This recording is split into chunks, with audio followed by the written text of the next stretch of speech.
Again, our guest tonight in our think tank. And Neama, I'm wondering what exactly is going on here with the daughter Miriam. Is she perhaps a witness that is going to be used in this case, or is she someone you think still under investigation?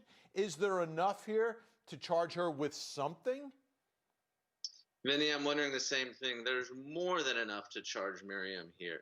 She is an accessory after the fact.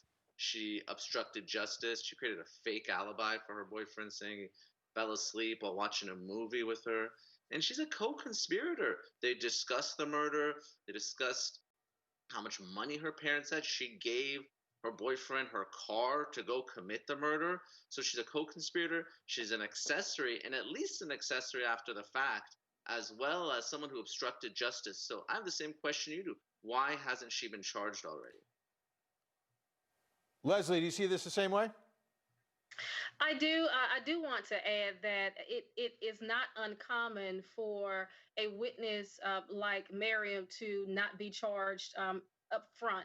And we've seen, as former prosecutors, we've all seen cases where the person who is probably, the least responsible, if you will, however you want to, manage that characterization, but that person is probably going to be pursued as a state witness. And so I'm just wondering whether or not that's the state's strategy here. Will they use her to testify against both her boyfriend and the other guy who's also arrested for the murder of her parents?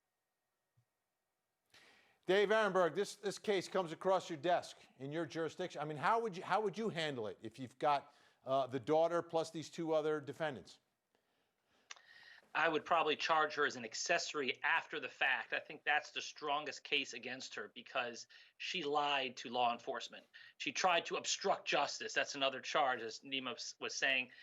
This is a case where they could have gotten leads from her, but instead she tried to cover up for her boyfriend. She, in fact, told law enforcement that she loves him. You would think she'd be a little more caught up about the death of her parents, but instead she's more interested in protecting her boyfriend. So she could be charged. And in Florida, when the main principal is charged with first-degree murder, as here, she could be charged as a first-degree felony for covering up the crime after the fact. So I think that's the strongest. I'm not convinced that she should be charged at this point for being a co-conspirator.